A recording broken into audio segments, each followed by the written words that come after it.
Hey guys, and I'm back. It's Figs. We're back again.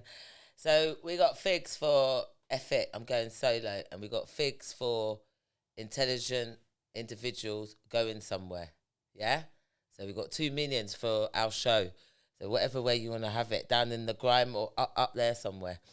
Anyway, I've got some stuff out now, so it's quite cool. Two episodes are out. Meet my family, and it's your mum's fault. People, I gotta tell ya. Yeah, so I'm really pleased. The views are going up on TikTok. You guys are amazing. I got to tell you, don't forget to like and subscribe on the YouTube channel, and view as much as you can take my voice. I've had to tell my children and promise them that I won't speak as much. My lord, I'm like, turn it down when they're doing my TikToks and stuff, because I'm learning still. I know how to do everything except for cut the clip to where I want it to say. That's the only thing I don't know how to do. But I'm like, turn that down, because I cannot. And if that's what they have had to put up with their whole lives, I'm sorry for them. So yeah, I've had to promise I'll speak less. I ain't promising that to you guys though, because this ain't that kind of show.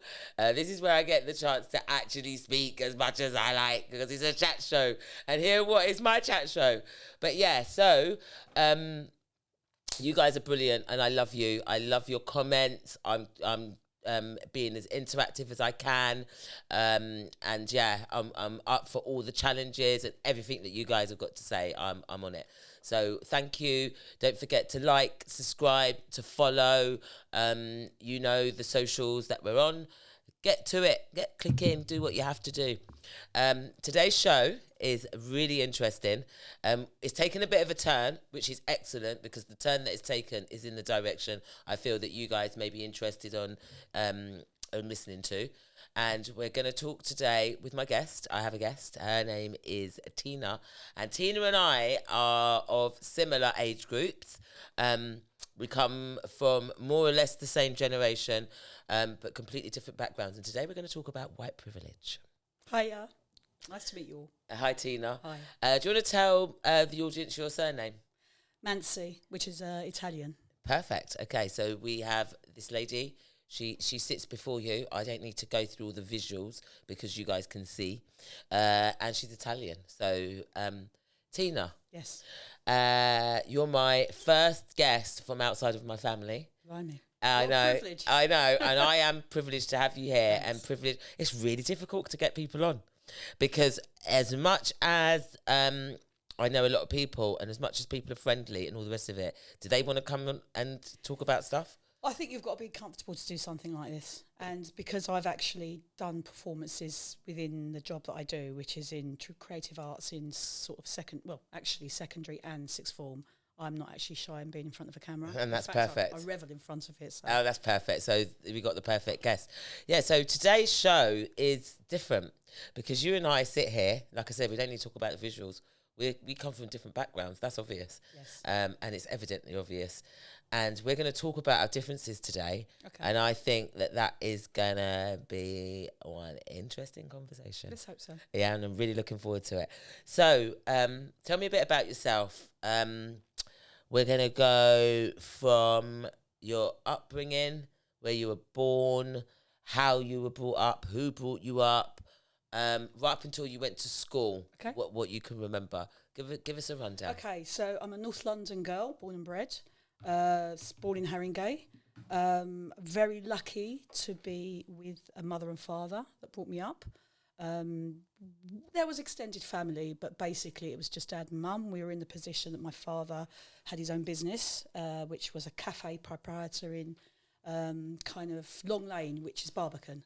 So he was out really early in the morning. My mother was Italian, who'd come over here in her 20s. They got married. My mother had the time to kind of take us to school until we were old enough. So I don't ever remember being shipped off to any other aunties. Loving family, yeah, secure, had a brother. So kind of not at nursery. Mum must have taken the time off because she could afford to. And in the area that I was in, Haringey now is actually quite predominantly multicultural, and I love it. But then it was quite white. I remember going to infant school, and I can definitely say I can't really remember anyone in my class that was Asian or black. You're joking. No one. Wow. And without being too personal, what era was that? What kind of year That group would are we have talking? been middle 60s. Middle 60s. No black people that you went to class with? Not in my infant. I Wow. do not. And funny enough, my real name is Asuntina, which I'm not very keen on. But even that as a European name, so what a lot of Italian and you could say Greek, Spanish, Mediterranean side of town. They name it after a grandmother or grandfather. I'm sure in black culture do the same. And Assunta, which comes from Virgin Mary, which that's another thing. My mother knew that because my father wanted that name, she put Tina on the end because she said, well, she's going to be brought up in the UK. And I actually hated having the register called because there was Jane and John and Mary and then Assuntina. So now that was different.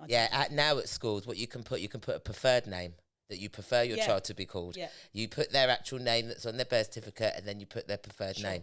And I've spoken about this before in a podcast before that you guys haven't witnessed yet. But I changed Cairo's name. I put Glean on the end of it because the other three have White Glean.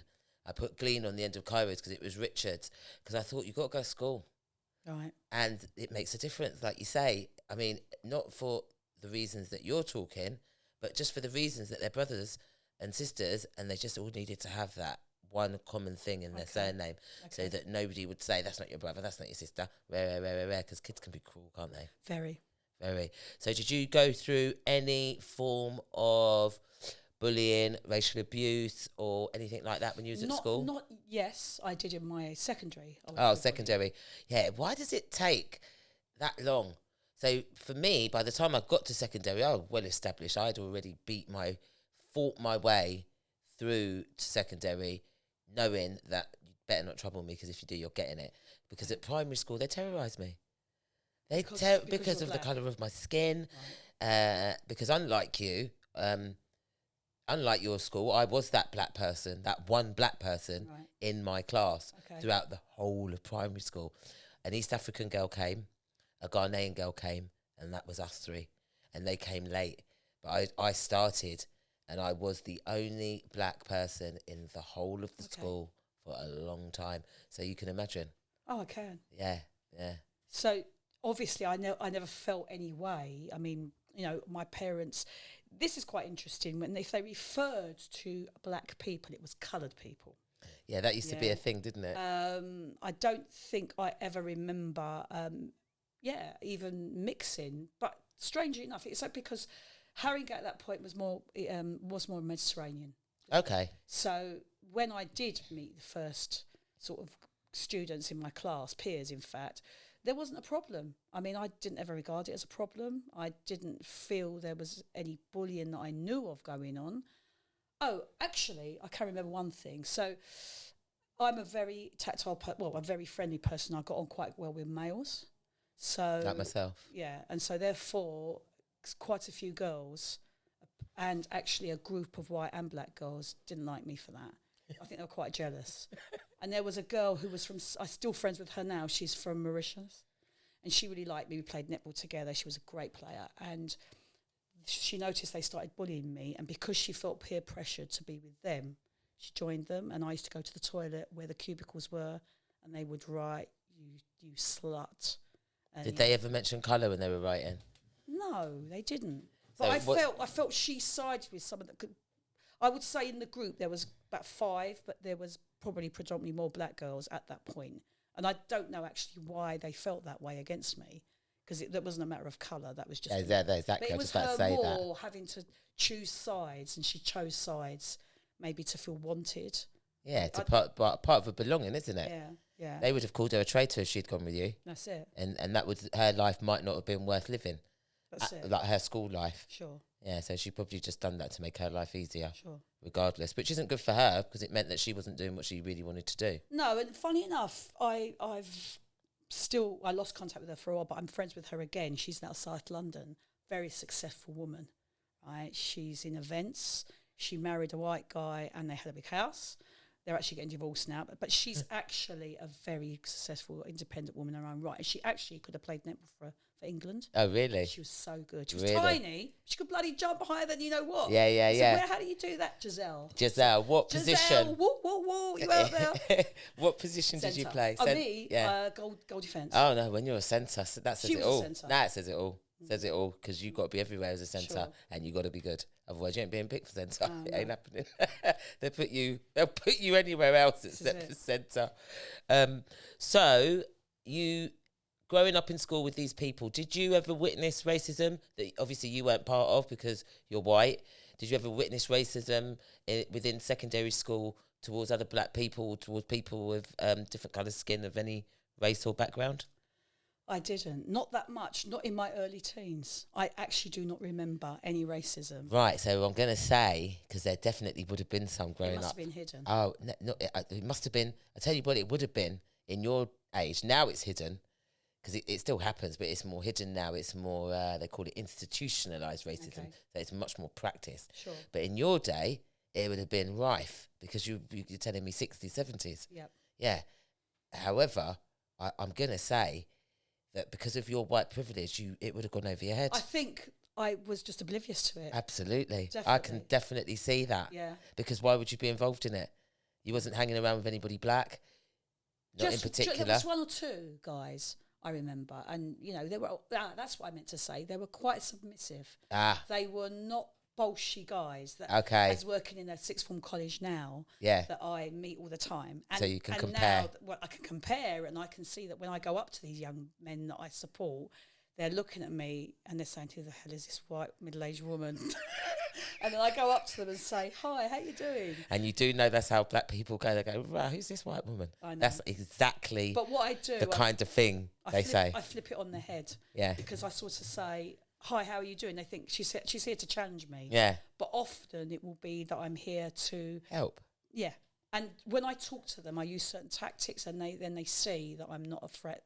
So what tactics do you use? Okay, Bring me in. I will. So She got tactics. I've got tactics. You White learn them over people the got years. tactics to get on with black people. We're getting inside information, guys. What you need to do, you need to take that information and run with it. Yeah? This is it. You need to take that information and run with it. We're getting inside information. And then my mic went off then, so I had to repeat that. Yeah, what's going on? My mic's going off now. It's a bit crackly. All right. Go ahead, go for it. Okay, so therefore, what you can find that young people of so this is 17 to 19-year-olds, okay, and you will notice this was a work experience week, so it's the kind of college putting stuff together to give opportunities. And here we are on a Monday morning, and it's an art class. And as I look to the back of the class as it's starting, as a university lecturer's come to give sort of a lecture about a creative arts course, there was a very tall black guy, and he was in the corner. And he was falling asleep. So I thought, okay, what do I do here? This seems rude.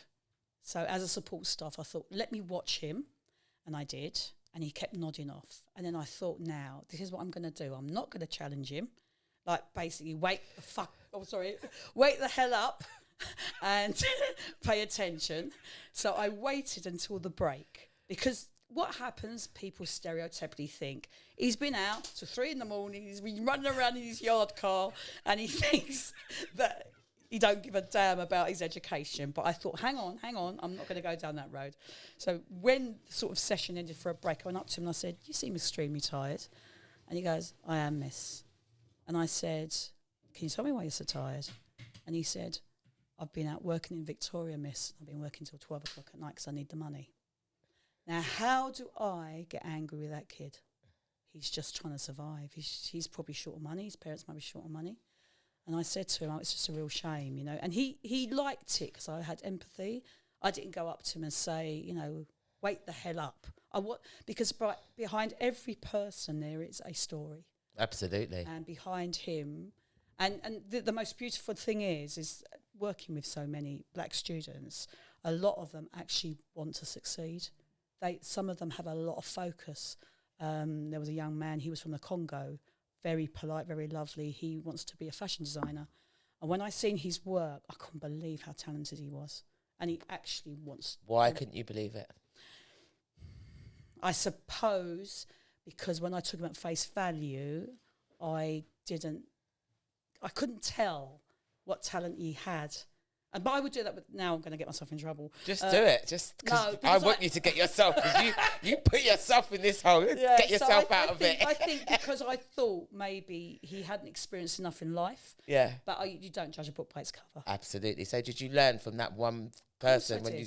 Yeah. I'm learning all the time. I can imagine. Well, we don't stop learning until the day we die. No. That's one thing I know, regardless of anything. Yeah. So when did you realise that white privilege was a thing, and when did it apply to you? When did I think? Hang on a minute. Oh, God. What kind of age group were you? What were you doing at that time of life when this kind of dawned on you? Hang on a minute. Okay, I'm thinking. So I did write this down. I've forgotten. Can we cut? Oh, shit. I need to look at my notes. Go for it. Go for it. Go for it. I'm having a bit of a... Go for it. Of a blank. No, that's all right. I know when. Go on then, go for it. Okay. So when I started talking, so obviously when I'd got to kind of 17, 18 and started mixing more, because I tended to lean to the type of music. I do love Black American music. Such as, what, Latin music? No. What, Black Motown, American?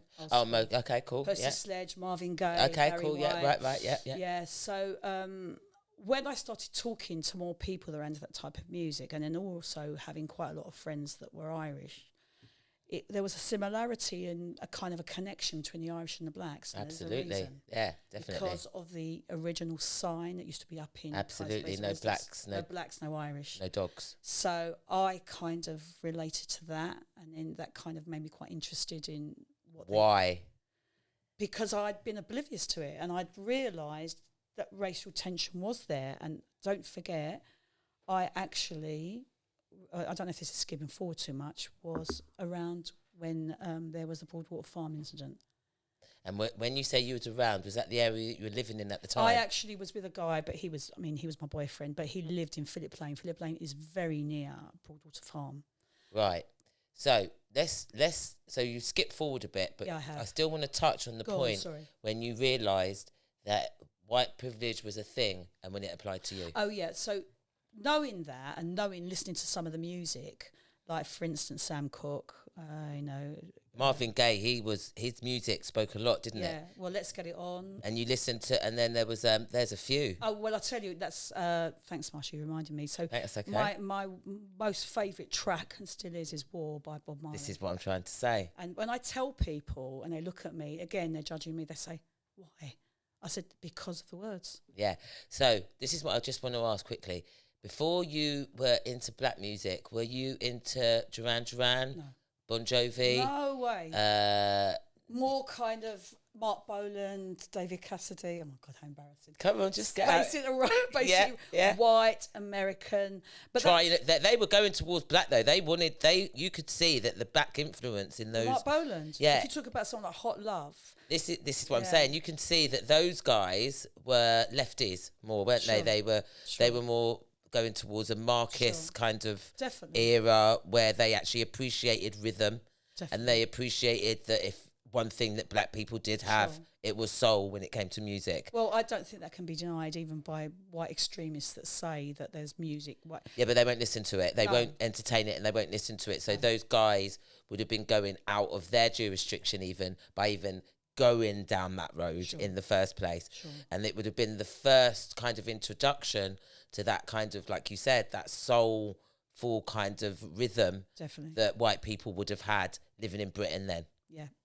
And it became really big, didn't it? Yeah, absolutely. So then you moved on to your Marvin Gayes and your Percy Sledges and your Sam Cookes. And then that's when you realise that black is something, there's something going on with black. Well, because isn't it the best lyrics are from suffering? Yeah, well, so you tell me what you think. Yeah, I mean, even today, I could listen to A Change Is Gonna Come in my mood; it will make me cry, and I'm not black.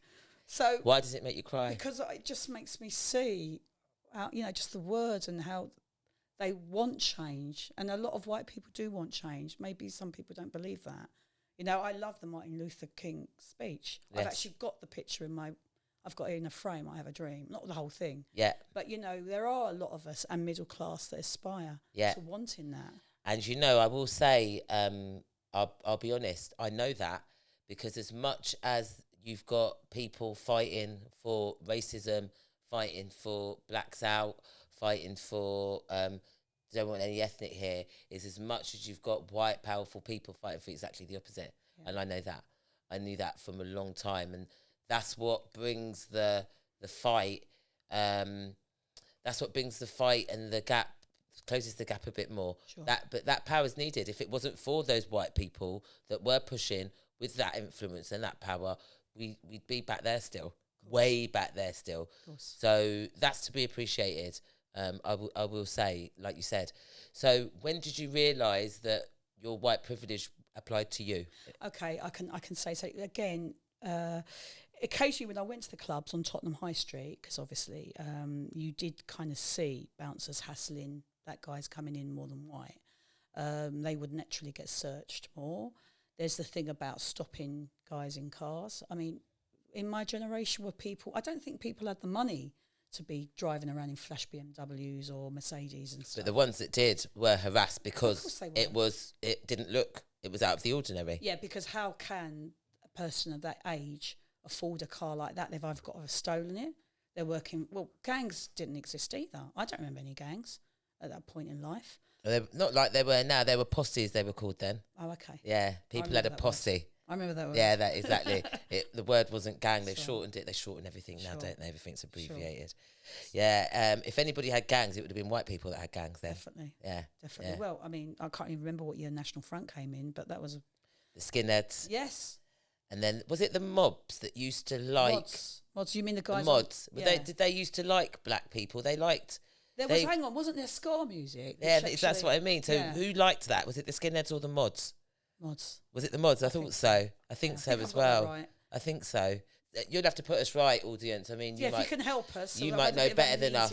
But I do know that growing up, I was born in the 70s.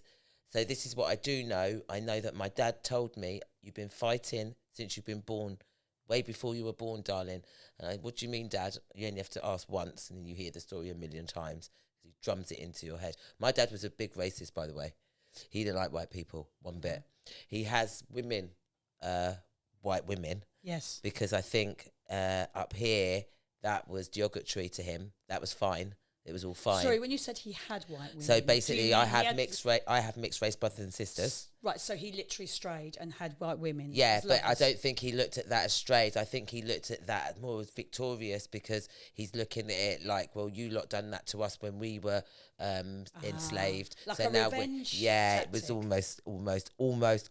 No offence. Because I know there's Bev, my dad's got a few baby mothers, and you'll all be watching this. You know I love you all. So it's not about that. It's just about this. So, yeah, I think that was his mentality. He didn't used to treat women of white colour very well. I've witnessed that. Okay, so do you want to hear it from my side? Yes, please. Okay, therefore, I do remember friends of mine. So quite a few of my friends probably wouldn't say they find a black guy attractive, but I would say, now and again, I wouldn't say that was the case for me, because if you are a lover of Marvin Gaye, I see Marvin Gaye in concert. He was a moody guy, but he was very, very attractive, I thought, in my case. But what I'm going to say, then the kind of women used to speak, white women, and say, well, you don't go with a black guy, do you? And they go, why is that? They say, because they're players, and they will have so many women on the go and kids all over the place. So we had that impression that that's what black guys. There you go. Like. So this is what I know, and it was true. It wasn't that impression was right. So I have white female friends. I know some white young girls, and I told them straight, don't go have a black man. They'd be like, why, Marsh? But he's Leng. Forget about Leng, bruv. You'll get rinsed. You mean hot? Yeah, that's what Leng means. You'll get rinsed because it's a thing. I don't know if it's conditioning. I don't know if it's a cycle that's been passed down. I don't know anything about it because I'm not a man and I'm not a black male. But I know from what I've heard that I just wouldn't advise it. Would you not advise it now? Yeah, that's what I mean. Now I've got my son has friends and they're female and they're white, and I'm telling them straight, stay away from black man. whether you want to take that, or you want to take it. That's my advice. But then, because aren't you stereotyping all black men to be like that? No, well, I wish I was, but the kind of black men they like, the community, they're roadman, they're not suitable for these girls. These girls are not suitable for these guys. This is how I know. This is what I know. I know when a white girl's serious about a black man because she has a baby for him. That's when you're serious, blood. You've gone in. But is that the way to capture someone? That's not the way. I know about capture. I'm saying that's what they do. That's how it is, because white girls, I used to hang around with white girls and they're more black than me. What? They speak, what? Blah, blah, blood clot, ras clot, get me, da-da-da. That's how they speak. When you see them 20 years' time, they've got a white baby. They couldn't manage to go the whole way with it. Do you understand? They realised from a certain stage, hang on a minute, this road isn't for me, and they got off it. But you see the white women I know with black babies, I know you're serious, ladies, because you've gone in, you're not joking, you're not interested in your side of the culture at all, and you've gone the other way. A lot of you have even rebelled against your family. I know that for a fact too. So that's when I start taking notice of white women. Yeah. When they have black babies, because you're serious. Yes. Maybe they think deep in their heart they're going to get that guy to settle down. A lot of them. I know a lot of mixed race children that still have their mum and dad. Right. Yeah. So I think maybe because of the area that I'm brought up in, like, you go to school, you see the dad bringing the kid to school. The thing I don't agree with is the hair. What do you mean? So, since I've been a kid, mixed race hair has been a mess because the white women don't know what to do with it. I know, but that's, right, so I can comment about that. Go. So, what I've got to say is that when you, I'm ex-hairdresser, I have private clients of my own now. You can have my number if you want. No, literally, we were taught very little about Afro-Caribbean hair. Yeah. So, I suppose because you treat it in exactly a different way, like if you have your locks or if extensions, you don't have to like wash it as often, and you're meant to, We love grease, bruv. Yeah, well, it's because of the moisture, because of the dryness. And I was trained very little in the upkeep of Afro-Caribbean hair because, again, I was at a very famous West End salon, but it was white.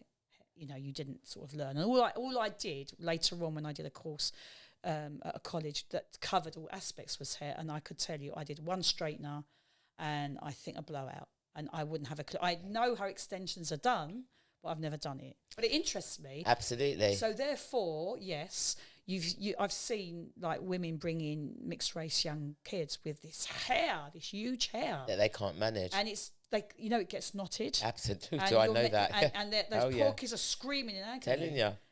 Yeah, so that's the one thing I can say that hasn't evolved. Because you lot are still messing up the hair, man. You need some grease, bruv, and some moisturiser. And so what if the child's crying? You have to comb out the hair dreads. So making the youth come with their hair mash up just because you're white. It's not an excuse anymore. Live in a modern day world. Get with it. Right, so, yeah, basically, that's the one thing that I can say about the hair. But regardless of that, like I said, my dad was a racist. So I was always grown up or dragged up by the time I met my dad to just think that white people are inferior to us. You just are, because he almost brainwashed you. Well, I almost brainwashed me. What do I know? This is what I know, that if I was at school and I was having a race and no white person's beating me in a running race, I'm sorry. But it'd be very likely they wouldn't, my darling. No, but even if you wanted to, bruv, it ain't happening. I can't have that. I'm not letting no white person beat me in a physical fight, because I used to fight a lot. I was very angry. It just ain't happening. And that wasn't because of anything. That was because I was bullied at school. Sure. And they made something to prove. They made me realise from very early that I was black. Because when you're at home, you just are who you are.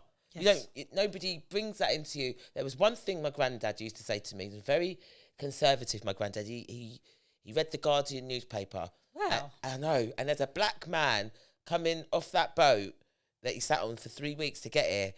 I'm telling you, he bought a house in Chiswick. We never lived in a council property. We don't know about that.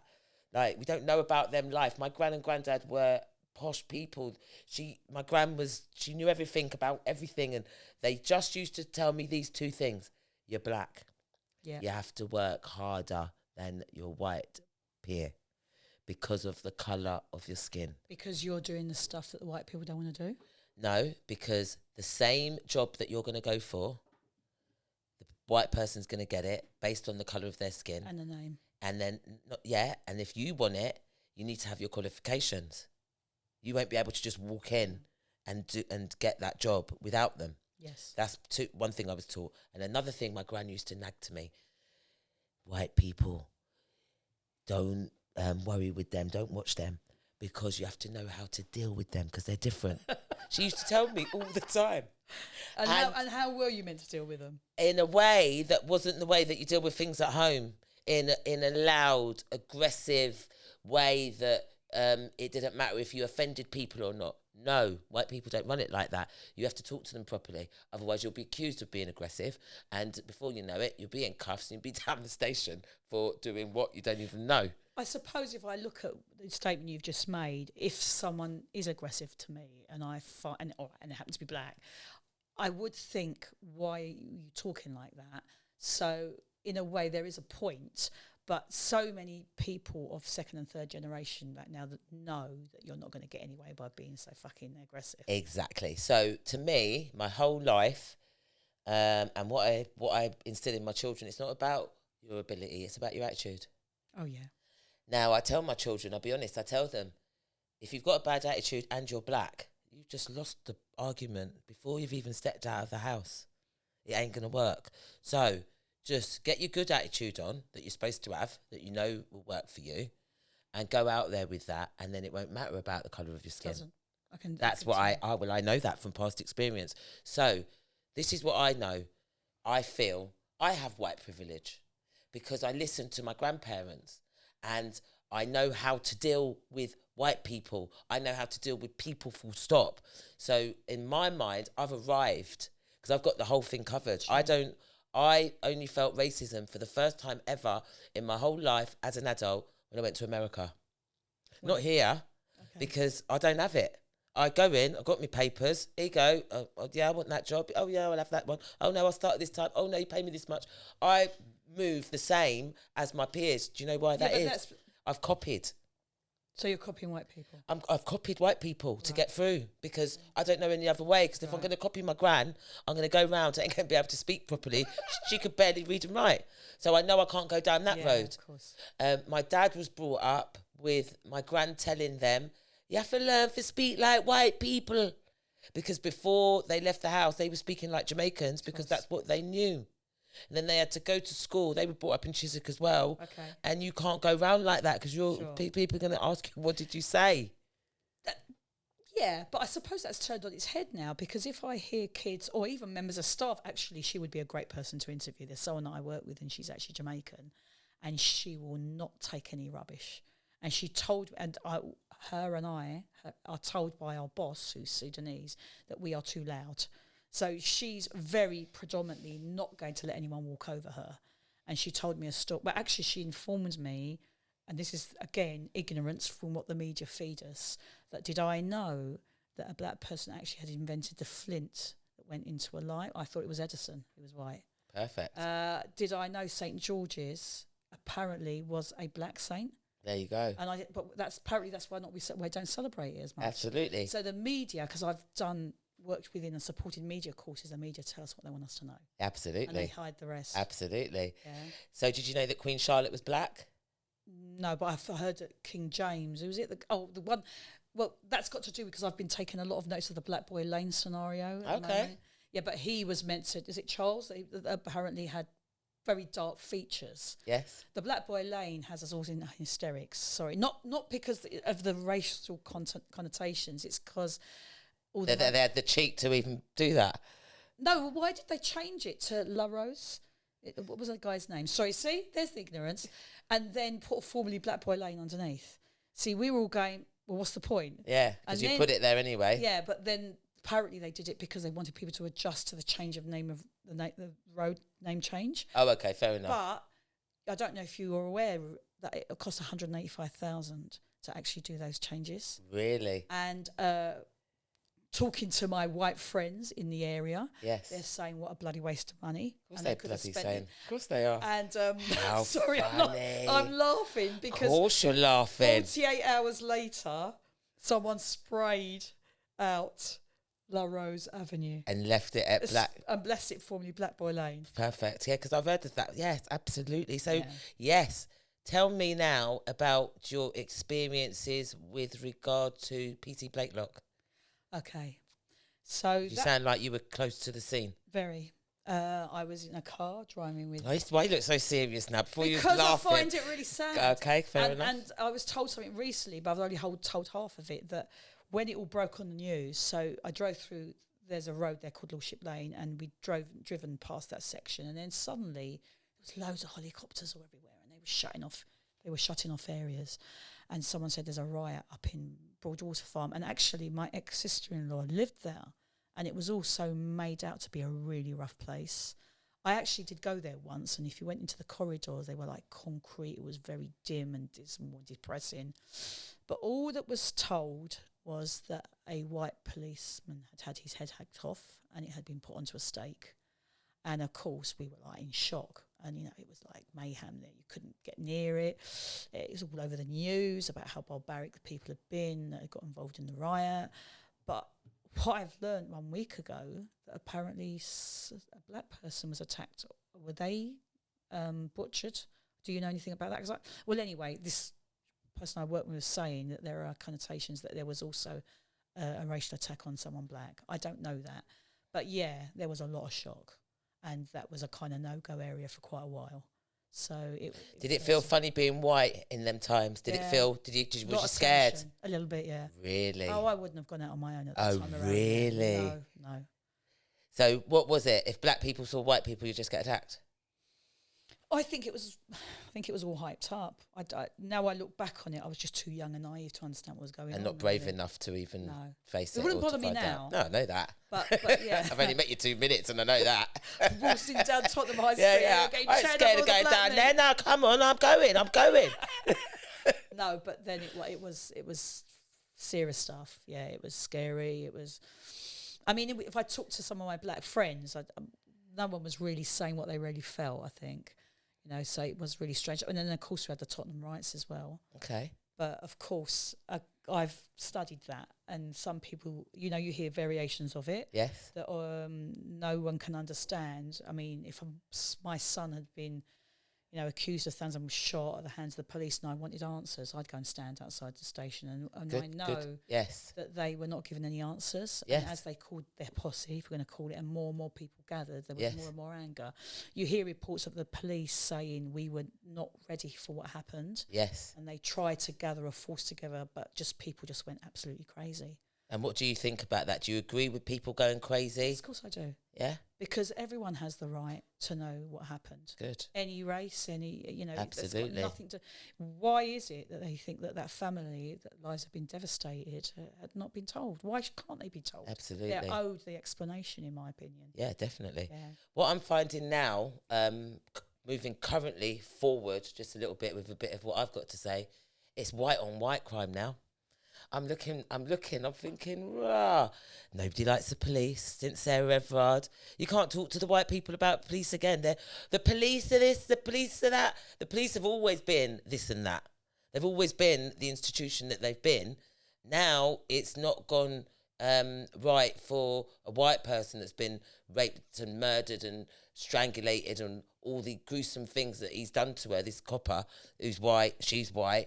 Now it's a thing. You know what, Marsha, I can't actually say I've suffered from that. There's another white privilege, maybe. Yeah. When I've ever talked to police, but then I don't actually, I do respect them. I don't respect the way they sometimes talk to people of ethnic culture. But I've never had a problem. But you see, looking at me and you think she's probably never bloody committed a crime in her life. I once was speeding, and I was speeding down North Circular Road really, really fast. And when they stopped me and they said, "Young lady, do you know how fast you're going?" And I said, "Officer, I think I'm going about 70." And because I was very polite, he just kind of said, "You're going 90, wherever you're going. You ain't going to get there because you're going to die." I said, "Oh, I'm really sorry." So I suppose any kind of association I've had with the police has never been aggressive. Right. But I do know. Yes. When I was young and I was in the West End, and I was with there was a couple, myself and another couple, and my ex. We were in a club, and because the other girl I was with was very attractive, and because she was kind of sort of, what's the word? Someone kind of made a pass at her.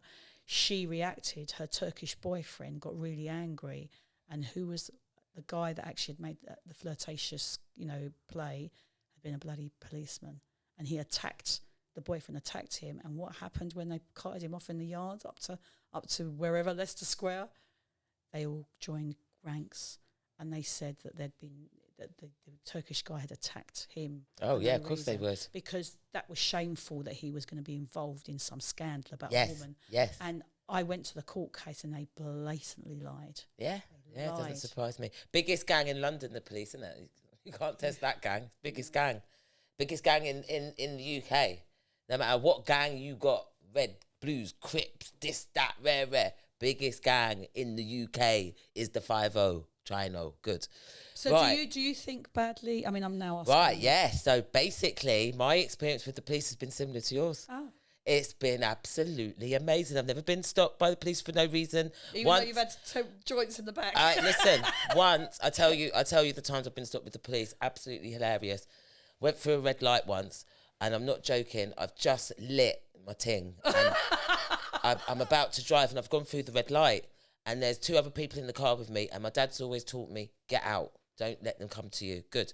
So I've jumped out, given the thing to these other 2 in the car. He says, Madam, same as you, do you know that you just went through a red light? I said, I'm so sorry.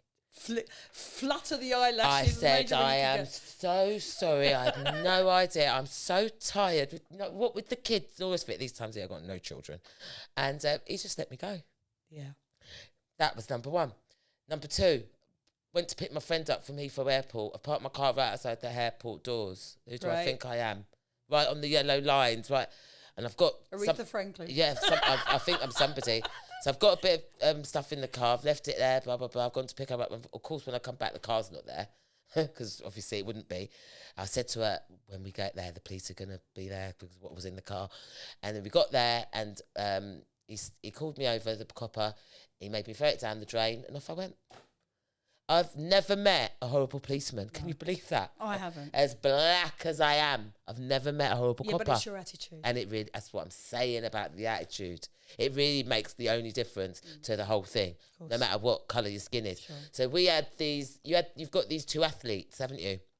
That were stopped, 2 black athletes, just come back from training. They've got the baby in the car. They were stopped by the police. There's a big hoo-ha going on. This happened last August or whenever it happened. And now there's a big investigation as to how that arrest, how did it even come to an arrest, was handled. Now, I ain't being funny, but I guarantee you 2 black people had some kind of attitude towards the 5-0. I guarantee it. That's all I've got to say. I'm passionate about that because I don't, nobody knows what would have happened. Nobody will know what would have happened. Obviously, they've got their video cameras on, and all it takes is a little bit of attitude. They can detect it. They're human beings. They've been trained to detect attitude, no matter what colour your skin is. Sure. Why should they put up with attitude from people? No, they shouldn't. They're just doing their job. You know, I talked to someone last night who's a friend of mine, and he had a lot of friends in the Met, and we were talking about stopping of young people or people in cars.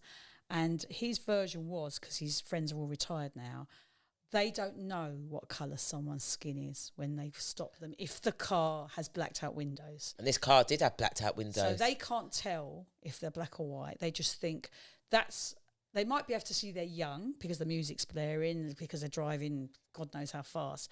But at that point, that they see the vehicle and they see the youth and they say, well, it's got to be someone that might have that car illegally. And his version was they go and stop them on the point of that and not because of their colour. Yeah, because more time, the car that's stopping you is behind you. So then it is kind of impossible to see the colour of somebody's skin. But surely it's make or break as soon as the window opens. And if they say good evening and you say, well, why are you stopping me?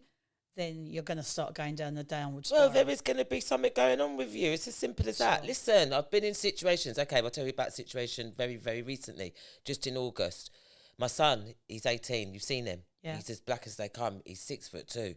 He's having a party in a place. Sure. And basically, there's at least 25 to 30 youths in there. 75% of them are black. Sure.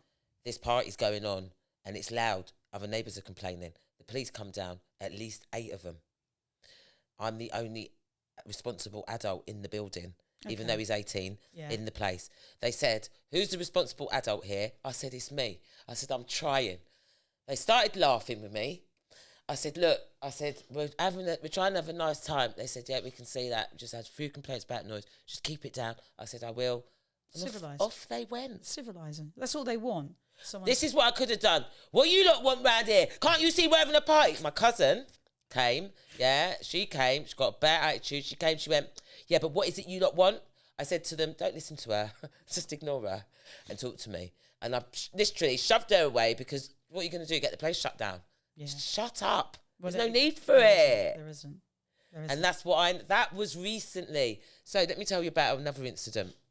This is weird. And this is my white privilege kicking in, people. This is me copying what I see works, yeah? And not going with what I know don't work and is going to get me nicked. And my son's party on his 18th birthday or Halloween or whatever it was shut down. I ain't going there.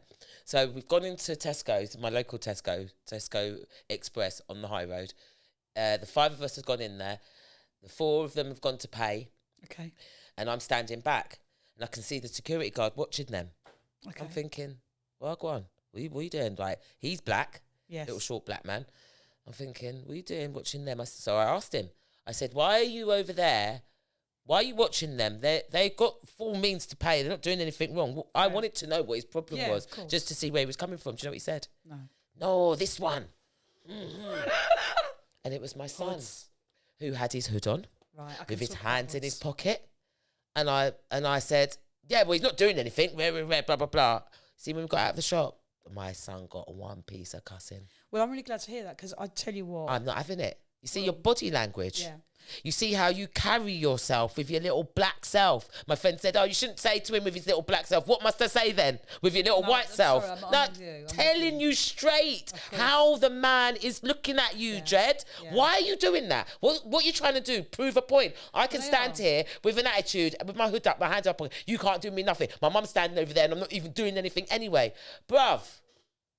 Listen, when we come out of the shop, you'd have thought I was a little white woman. You would have thought that I was white. But you're doing that for what reason? Because you know what hoods significate gangs? I know that later on in life, you can't practice this because they will pick you up without asking any questions. You can't work in a bank, or if you're going to, or work in an environment because, I think what is the rebellious side of people, they want to Let me stop you. What did you call it? Hood what? A hood. Hood what? You had an expression for it. What did you say? Hood mentality. Hood what? Well, that mentality. What did you call it? You called it something. Oh, hood mentality. I want to talk about mentality. I wanted to talk about it because, again, lots of educational establishments don't like kids wearing hoods. I don't bloody blame them. It ain't raining. It ain't cold. We have a constant problem. I mean, so we have a huge, where I work, we have a huge screen saying no hoods in the building.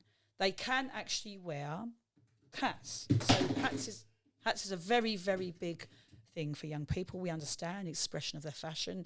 I like hats, but that's what we ask for. And we're asking for 2 reasons, because it seals our identity, but it also, in our opinion, or the educational opinion. Hold on. It's British values opinion, isn't it?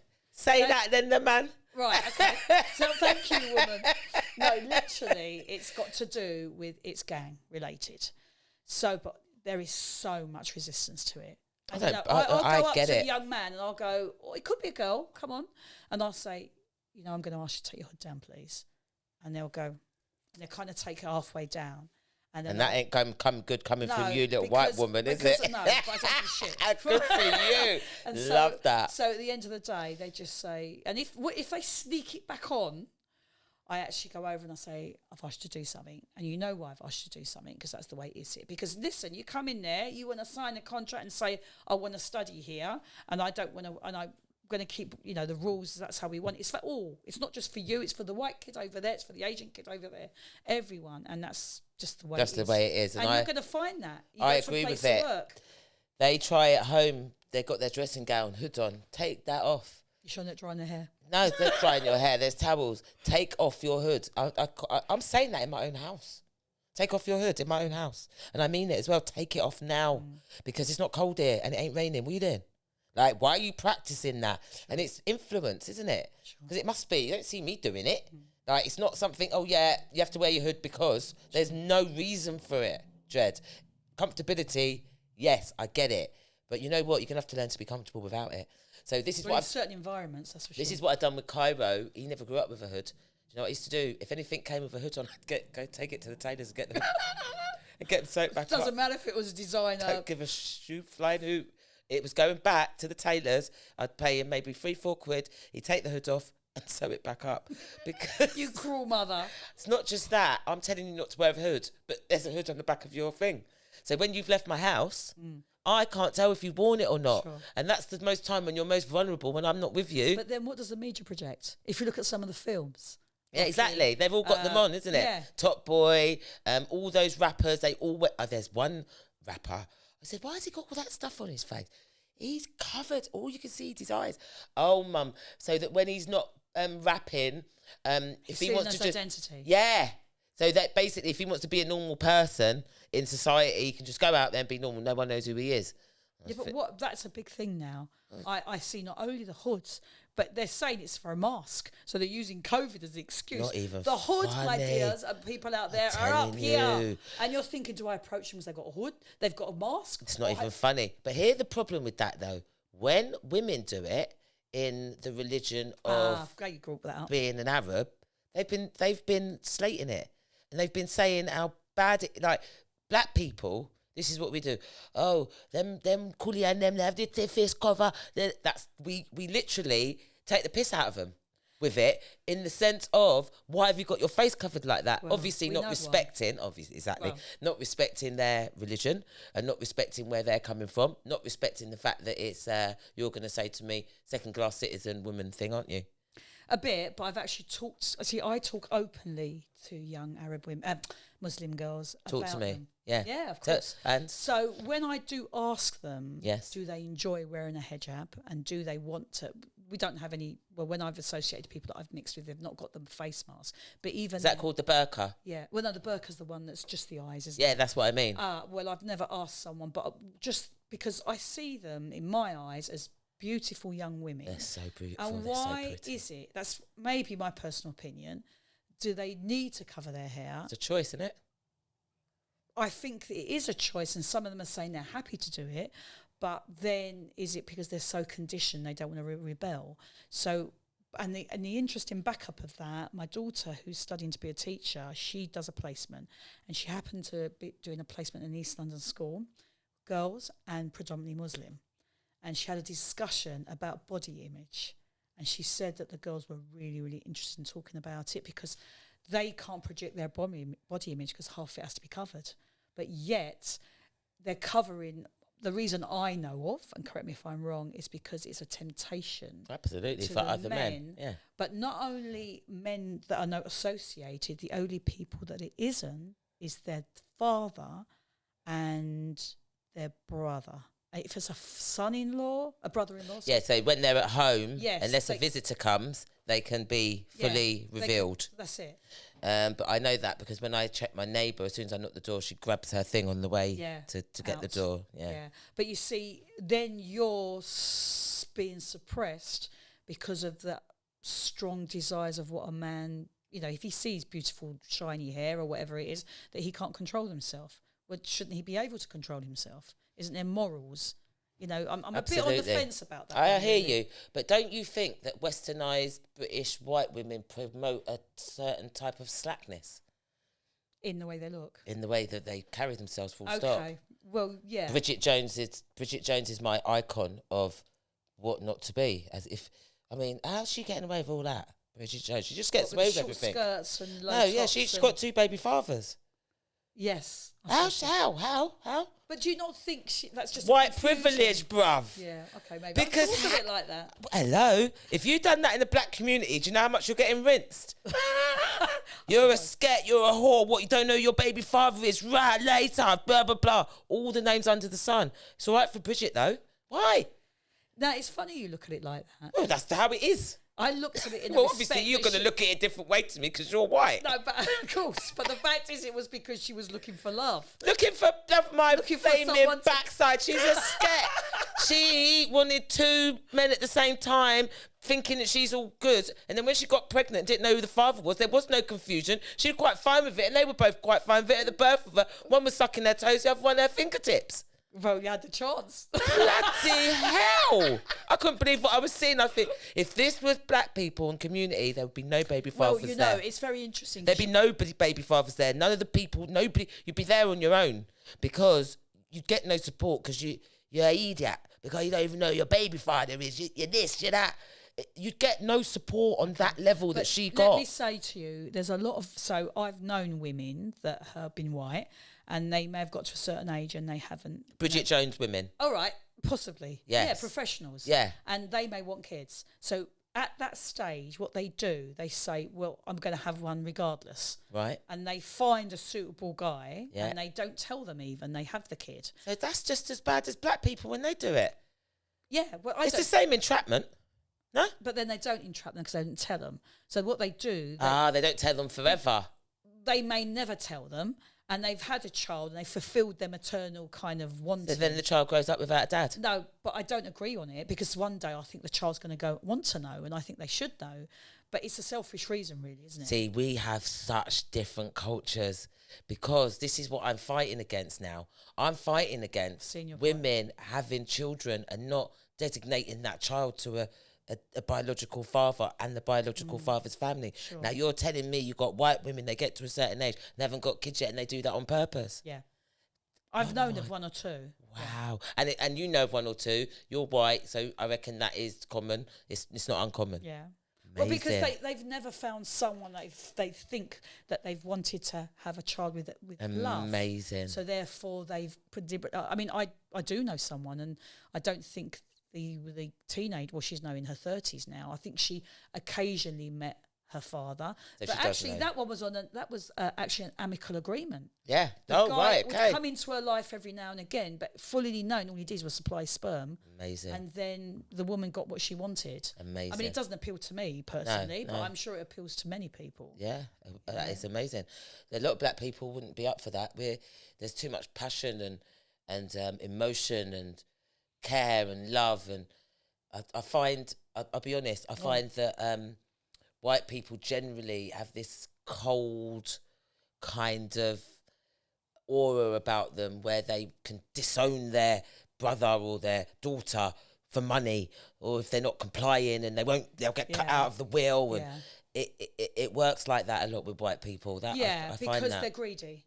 That's what it is. I think materialism for a lot of white people is quite important. Yes, yes. And if they feel there's a favoritism, That's an answer. one That will over do. another, that is important. They don't realise that all the parents would want, if they've had a couple of siblings, is for them to amicably sort it out. Absolutely. So there is a lot of that, and that kind of stuff makes me really sad. You see, I was really lucky that when my father, and I don't mind sharing this, is that when he was dying of terminal cancer, he said to me, I never want you and your brother to argue about money. That's beautiful. And I think that's an Italian thing though, rather than an English thing. well, no, but some have. And actually, I would like to speak about my experience of white privilege in Italy, because that was really interesting. I want to hear it. Right, but as far as just going back to my father, I think it was a real disrespect because that's what he wanted, and my brother and I can be very different, but we do have the same set of loyalties. So when it came to sorting out an estate, not a Buckingham Palace, but I'm just saying a reasonably sized house, it was never a problem. That's of really what good. He had and I had,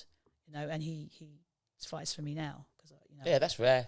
yeah, that's uncommon. I know, I'm very, very lucky. Yeah, that's uncommon. Blessed. So tell me about. I'm going to tell you Go on.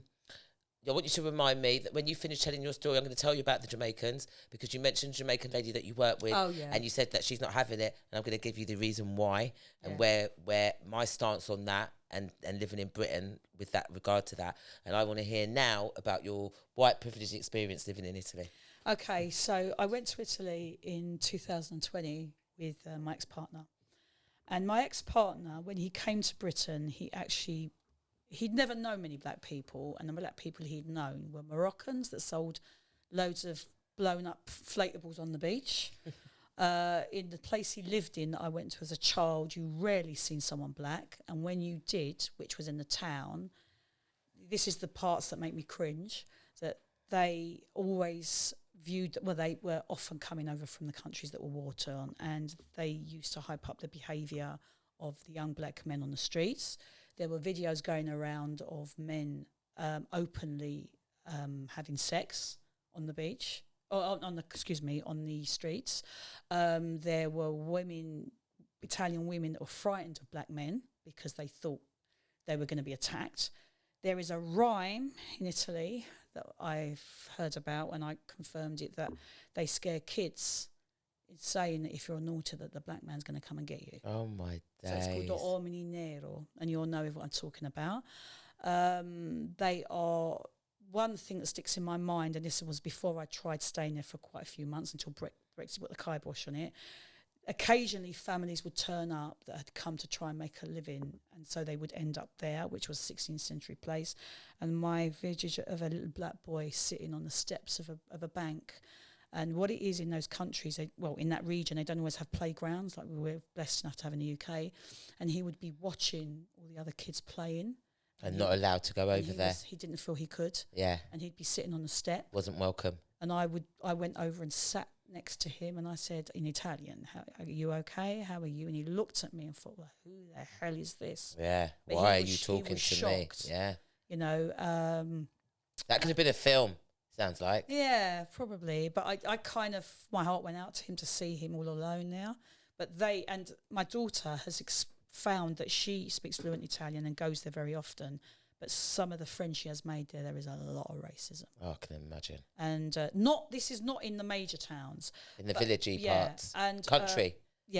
And they may like people like Otis Redding, or they may like Marvin Gaye, but they would never, ever make friends with someone that's black. They don't see how we can all live here in the brown country. And I say, wow. I love my brown country. And the fact is they don't get it. They think that white people are definitely superior. I don't know if you're aware that it's become quite right wing now. Yeah, so it has. I do know that. They talk out their backside. Basically, they know nothing, because all they do know, unfortunately, is maybe black people that have just picked the tomatoes in the summer and they go there and work for it and they get exploited, or they haven't got anywhere to live, or they seem to be attracted to white women. They don't realise that we're much further along the line. I know, absolutely. That's crazy. And there is people that are educated and wanting to make a better life for themselves and know how to behave like any normal person will know behave. And I found that really tough. Yeah, definitely. I hated it. So over here we have laws, we have rules, we have regulations. Over there they don't. No, because the view is, and I knew someone that was in the military of the police. He was associated with my ex-husband, and he just said, everyone in their own country. Yeah. Why are they coming here? Yeah. We have mosques. So he was aiming more at Islam. Yeah. We have mosques, but do you see a church in Afghanistan? Yeah, I hear that. And he'd been on missions and said, you go there and sort everything out for them. But then when you come back, they just fight amongst themselves and you're wasting your time. Yeah. And this is really disturbing. He said, I would put an atomic bomb under the lot of them. Yeah. And just blow them up. Yeah, it don't surprise me. And I found that really, really sad. Really sad. Got a long way to go, I'm afraid. Yeah, definitely. I mean, over here, like I said, we've got laws, we've got rules, we've got regulations. So much so that my uncle got nicked and he got 100 hours for calling a black. He's black and he got nicked and he got 100 hours for calling the traffic warden a black. Right. That's extreme, though, isn't it? It's the truth, though. But that's how it. So the law applies to everybody. Yeah. It makes no difference Of to the course. colour of your skin. And if everybody could just remember that, Sure. we'd get along so much more. The law's not just for white people. Yeah, they were made for white people, but they're applied to us. The laws apply to anybody with the British passport. You come across, they let you in, they give you a little immigration number, your temporary one. It applies to you as well. Okay, good. We need to understand that. Definitely. That in itself, such a simple, basic thing. Yep. As it can cause so much. If you don't understand that the laws apply to everybody, Of course. and you think that you have your own law that applies to you unto yourself, then obviously you're going to buck up in problems, isn't it? Definitely. Right. So let me tell you about the Jamaicans. So apparently, small island people came here first. The Guyanese came here first. They were coming more South America-y. Yeah. Some small island people came. They were bullied by white people their whole time that they were here, by the skinheads and the mods, regardless of whether the mods listened to black people's music or not, and they were a bit more left wing. They were bullied by them. They couldn't go out of their houses. That first generation of Windrush people Right. couldn't leave their houses for white people terrorising them. Okay. Then the Yardies came. Right. The Jamaicans came. People. You see what the woman said? She works with a Jamaican lady and she doesn't have it. That's what you said. Even more to the extent that she would be a great guest.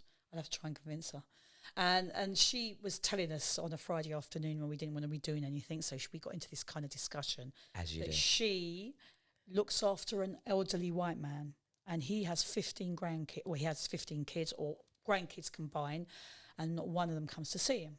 So she feels for him. He's about 80, and she shops for him. She does a little bit of personal care, and she kind of keeps him company. Now, he came out with a comment the other day and said, "Oh, this immigration, these people coming in," and she just lost it. And she said, I'm not going to do your accent, I'm not going to embarrass myself. She sort of said, people you are criticising are the people like me that are cleaning you because your close family won't do it. That's what I'm saying about white people. They tend to be like that. They will tend to just leave their parent in a home and never go and check them for months. Yeah. And then because complain. Because they know someone else is going to do it. Yeah, not even that. Some of them don't because they're at work. They're too busy. Yeah. They've got their mortgage to pay. They're busy. Well, no, you know why? Black people don't do that. No, but I think that's amazing. And nor do really Mediterranean, but British white. They're bad at it, boy. They will say, well, you've served my purpose. Yeah. My car, put it for education. Yeah. But when they need you, so it's a role reversal. Yeah, they don't. We all know that elderly people can become like babies. Absolutely. I don't want to know. I know. I think it's atrocious. That's really bad. So because one day that's going to be us. Exactly. So this lady, she looked after that man. So she said that to him. It's people like me that come here to wipe your ass, basically. And then she will say, and I'm not, and then she'll kind of go into the real Jamaican jargon. Yeah. And I'm not going to be stamped on by no one, but she uses them, because we've had all that.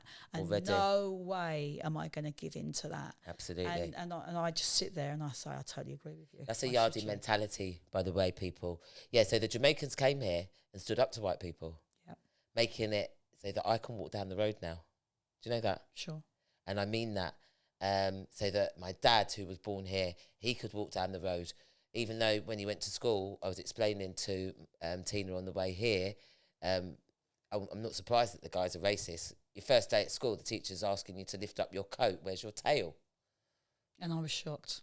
That's the truth. Because I know it means... That's the first experience that he's got with white people. And then obviously he's going to be racist. And you're going to look at them and think, hang on a minute. So, the Yardies came. They stood up to the white people. And then that's it. From there, like I said, white people, in the minds of how we grow when it comes to strength, power, they're scared of black people. They're scared of us because of that reason. Can I give you, for instance, quite recent? Yeah, please. So someone that I was with last night used to work for a law company. And it was the 70s, so I wrote this down. 70s, 80s, excuse me. Her employees, which were quite an established law company in town, wanted to seem like they were promoting equal opportunities. Diversity. Yeah, diversity. Yeah. So they put a job advert out and a black woman applied and she was taken on. But they didn't know quite how to deal making sure that instructions she was given didn't seem like they were more kind of controlling. So they felt very conscious that if they did ask her, that they may feel that, she could pull the race card out. Right. So apparently they were scared to ask her. She ended up not doing very much, but then got bored and unfulfilled and said, I'm leaving. So how do you do that? And I said to my friend, well, why didn't they feel they could say... Yeah, why didn't they approach her? Why did they feel that she was so approachable because she's black? Yeah, basically. They thought they had a fear that they could get themselves into hot water. That is hilarious. I love that about white people, boy. It is funny because I experience it all the time. They kind of step around you there. Excuse me. And I'm not going to, what? I'm not like that. I could, because I know that it is exactly what my son was doing. Yeah. That same thing with his hood up, doing that, blah, blah, because he knows he can.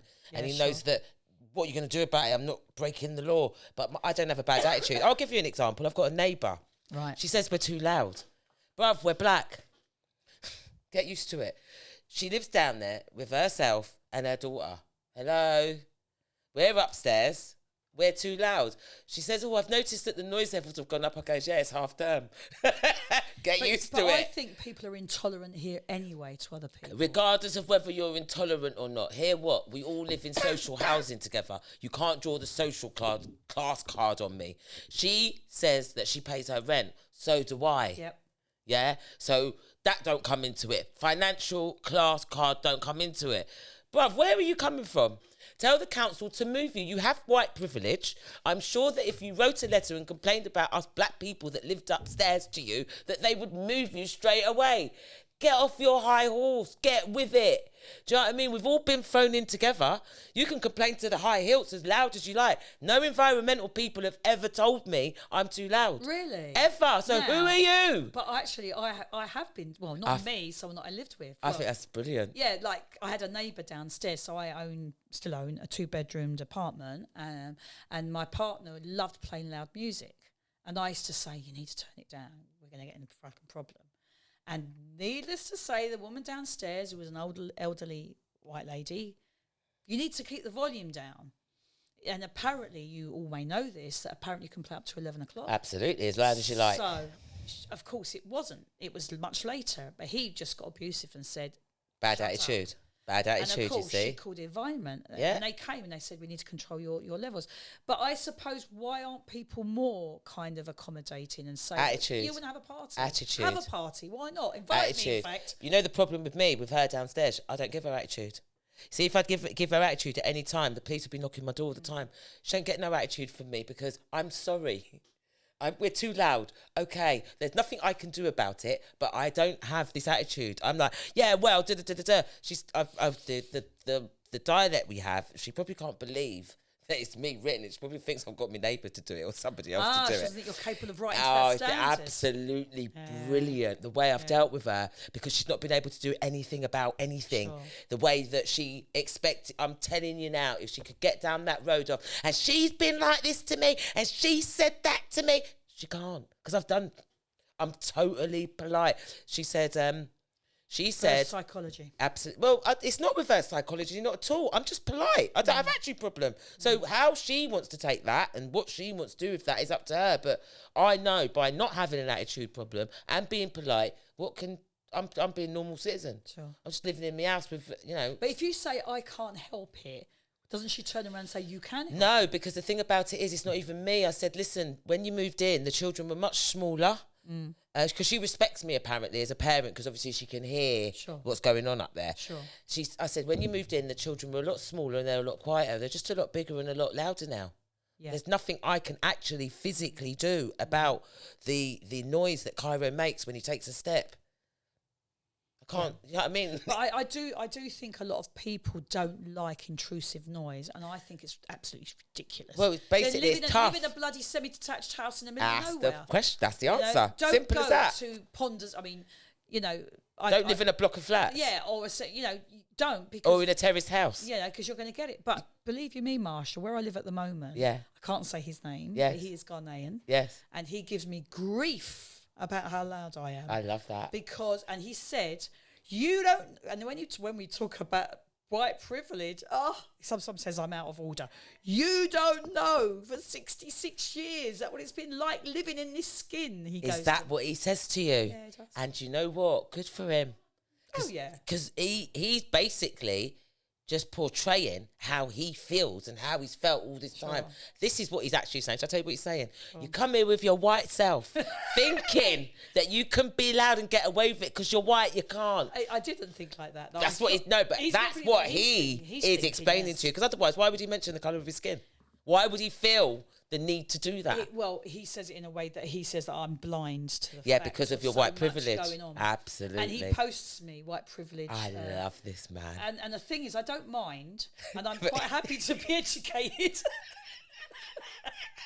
But sometimes, Bruv, you're taking the piss. told- Allow her, innit? I'm being Allow her. told that subconsciously I'm racist. And I say, I don't think I am. Oh my God. So, well, actually, I'm moving out, not because he's like that. The man runner. No, the man's rude because he told me that he doesn't want me staying there anymore and he won't give me a reason. No, I'm not. It's because you're white and you're too loud. And actually, there's a student and she's white. And loud. And he kind of said to her, I'm terminating your contract. Yeah, no, seriously, he's racist. So there we go. But he's racist in power. He can put you out. Well, he can't with me because I'm found somewhere else and she's lovely and she's also Indian, but there won't be an issue because she's Loud on my like you. wavelength. Oh, good. Listen, to be truthful, I'm making the fun.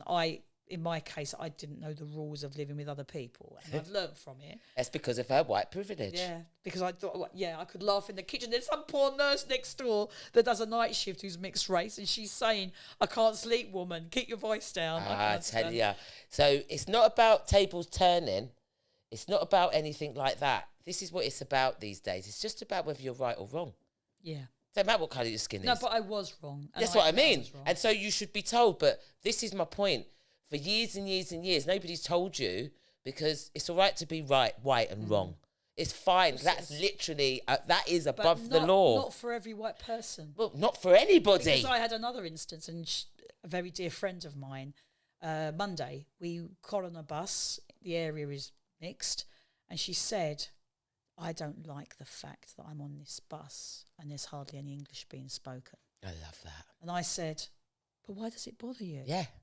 And she goes, but this is Britain. And we're not hearing English. And I said, well, it was all right when we wanted them to come in the 50s, though. Hey, wasn't it? tell them, Tina. I said that was all right when we needed them. Tell them, Tina, Yeah. because And that's my attitude with regards to that. Let's have people here and do the jobs that we don't want to do to build the economy. But now, to make Britain great. Yeah, Great Britain, and but it is a great place. But the fact is that now you're saying they've served their purpose. Shut up, put up, speak English. Yeah. And we don't want you here. Yeah, I hear that. That's not the way it should be. So we've got a multicultural society, and there's about 3.8 Black British people here. That's it. Are you talking about in the whole of Britain, though? In the whole of Great Britain. Right. What are we now at? 18 million. What's the population of London now? 13 million. 13 million. 30 or yeah, 30? 13 million in right, London. Yes. So it's quite low still. It's really, really quite low, isn't it? And so we still make up a massive minority. Black. I'm talking Black British. I'm not talking about Asian. No. Yeah, I'm talking Black British. No matter what black you are, we make up a small part here, but we've had such a large impact. But then, of course, sometimes it's concentrated in certain areas. And let me tell you this: a little young. Well, he was 15. I met him the other day. I hope I don't offend anyone by saying this. Just say it.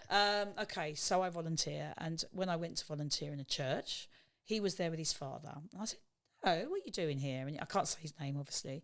And he said, I can't go to school. I said, what you done? He goes, they keep chucking me out.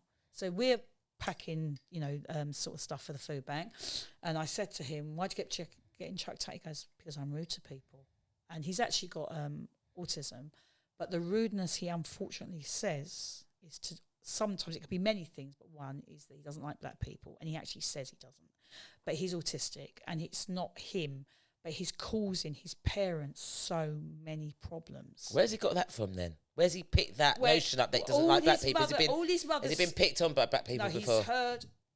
I don't think he has. But what he has heard in the lockdown is that there was a neighbour playing quite a lot of music with Eminem and he kept hearing black cunt. So now he So actually it picks up learned behaviour. and so he actually sorry, I'm not Carry laughing. on. I think it's funny. No. It's the act of saying it. He calls the neighbour that name, and the neighbour is going mental, and the police and social services are involved. Oh, and my the fact is, I days. said to this young man, "You have said that. Do you sit? Because we were all having food. You have said that, but there's someone sitting here that's black." I said, "If they say they don't like you because you're autistic, how do you feel about that?" He goes, I just don't like them." And the parents are tearing their hair out. They don't know what to do with him. He wants to go to Tottenham Hotspur to see a match, and where I work is very near Tottenham Hotspur. He said, "Could you get me tickets?" I mean, he's very. And when I asked about it, and then I rang his mother, she goes, "I can't send him to Tottenham." She goes, "I can't let him go to Tottenham. He's going to get murdered." Yeah, too many black people. And if he opens his mouth and says the wrong his poor thing to the father's wrong been beaten people. up because he's already done it. Oh, really? And how do you deal with something like that? Yeah, but the thing about it is he's so young as well. So that, again, the cycle will never change. If somebody that young, 15, what's he going to teach his kids? Yeah, he probably may not have any, but the fact is, he's a filter. Yeah, we don't know he's not going to have any kids. He hasn't got a filter. That's but whether you've got a filter or not, it's what you're in your brain, first of all, what you need to filter. And what he needs to filter, he don't want to filter. And what's coming out of his mouth is honest truth. Yeah. It's his truth. I know, but he's still got It's to not learn. acceptable. No, that's what I'm trying to get at. But then his life is going to be made a misery. And that is the problem, you see. As he grows up as an adult, if he doesn't learn to manage that, then his life will be a misery. Yeah. And then in turn, he'll be making other people's lives a misery as well. Because he's going to have to go out and mix with other people at some stage. And he's gonna piss people off, obviously. Yeah, well, he's doing it already. That's amazing that is still happening. And he's awake at 7:15 and goes in bed to 12 o'clock, and he's black this, black that. I don't like black and people. Other this, things, amongst other things. Yeah. Wow. Yeah. That's heavy. That is a lot. That's a lot. So where did I go? And they were saying something very similar. I had a story about white person with regard to some black stuff. I can't remember it now, but we carry on talking. It's a brilliant story. It's totally the opposite. So I've got a cousin that used to go to school. So I've got two cousins, and they both look white, but their dad's as black as me and Andrew. But they've got the throwback from their mum. Yes. And Oliver, for instance, he used to go to school, and the racism he used to witness with black boys getting into trouble. They ain't even done anything. He'd come home and go, "Dad, they ain't done anything. He's got into trouble." He goes, "It was me." But the teacher won't. "It was me, sir." "No, you." And it's weird that it still happens. Yeah. Well, and that it's still being practiced, and it's still.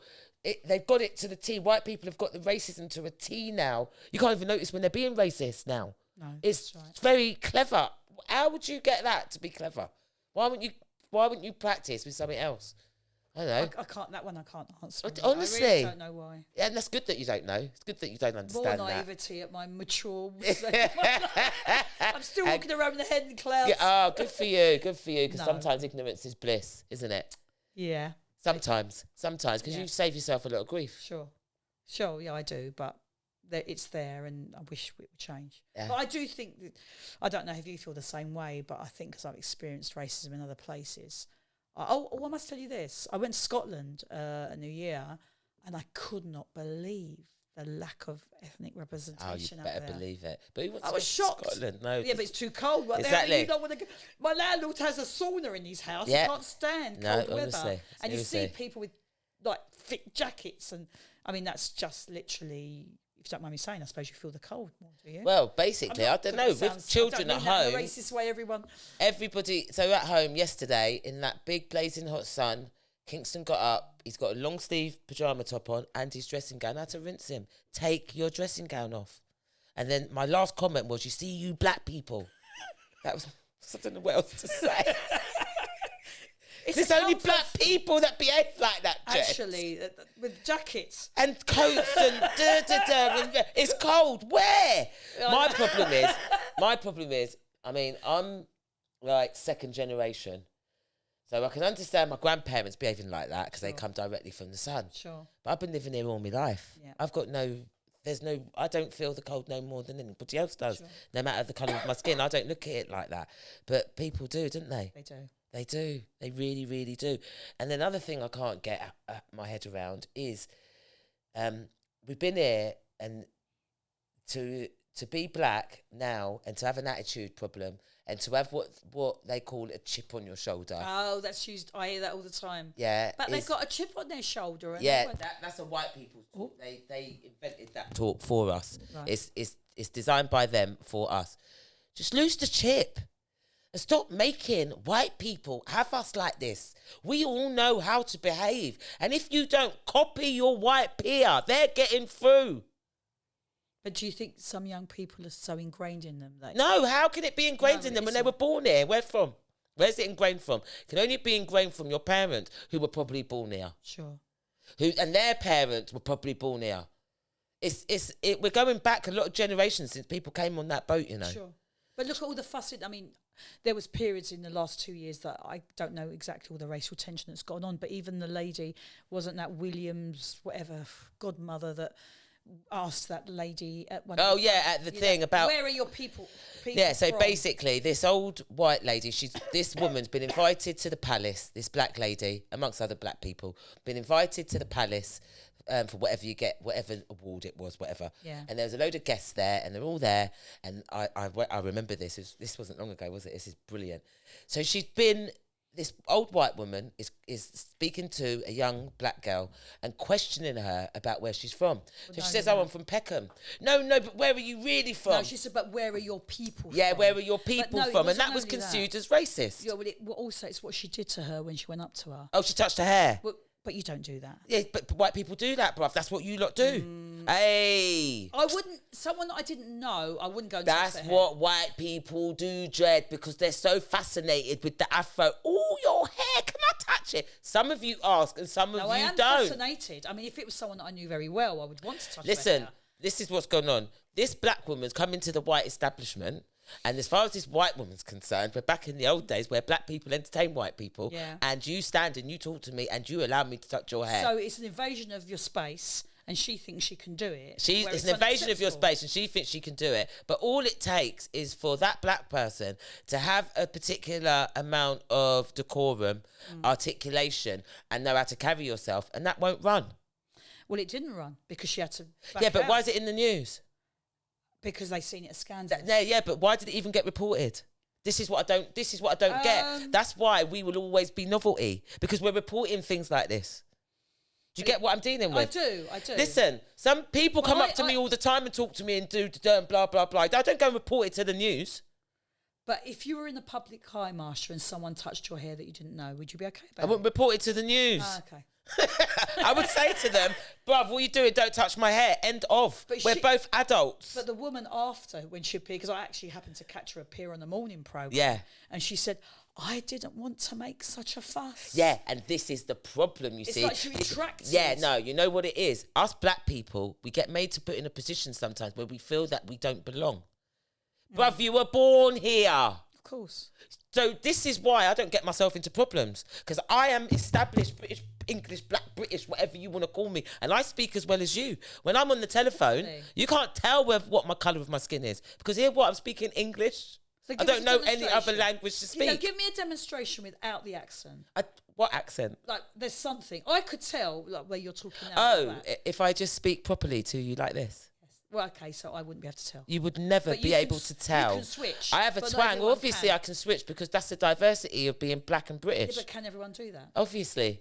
All you got to do is watch the news. All you got to do is listen to a couple of programmes, hear the Queen speak, have a bit of a copy. Everybody knows how to copy.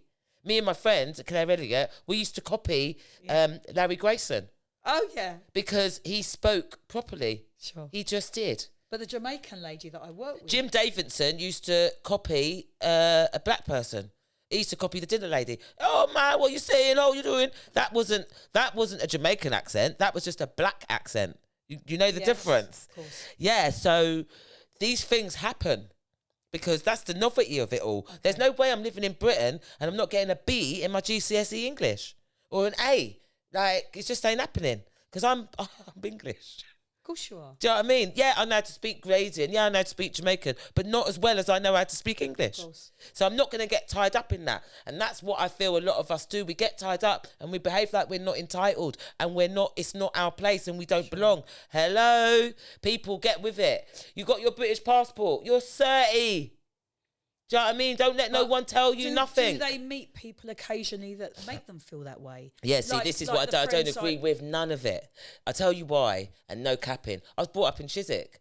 There's about 10 black families in the whole of Chiswick when I was growing up. Yeah. There's no excuse for it. I don't want to hear it. No. So if you was brought up in Brixton or Shepherd's Bush or Acton or Ealing or places where there were, Harlesden, where there were a lot of black people, then again, you still got no reason. It's even more so now. Sure.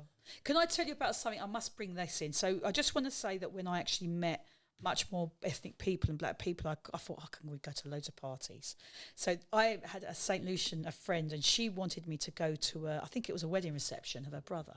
Now she goes, you've got to come to Tooting. I swear to God, I didn't know it. So I go in the car. Now, first of all, we went to a fashion show. How long ago was this? I was in my 30s. Okay, so this is the 90s. Yes, it was a 90s. Yeah. So we're talking Tooting would have been packed up with black people then as well. Okay, so first of all, there's two parts of this story. She actually said, would you like to come to a fashion show? I said, where is it? She goes, Central London. We went. Starts at 10, right? I get there. This is... What, at night? Yeah. So we get there. That's the time you usually go to bed, isn't it? No, never. I'm one of these night animals, actually. I'm not like this white woman that's in bed in a hall. It's a 6 o'clock. No, so I go there. We're sitting there, 11 o'clock, half 11. I said, when the hell's it starting? This is black time. Is that the first time you knew about black people's timing? Well, I've learned it because I mean, since then, was that the first time? I understand. You never expect them to turn up on time because they're really bad. But the time, that's a privilege, that is. The time that I went to Tooting, I parked the car, I met her, I went in. I was the only white woman in there. I was the only white. And I thought, it didn't make me uncomfortable, but everyone was looking at me and saying, God, why are you here? And I went up to one of the, they had a hatch because it was done by the family. I said, come on, you've got a curried goat. You can't curried goat, haven't you? Because I love curried goat. And they looked at me and they thought, oh my God, I quite like this person.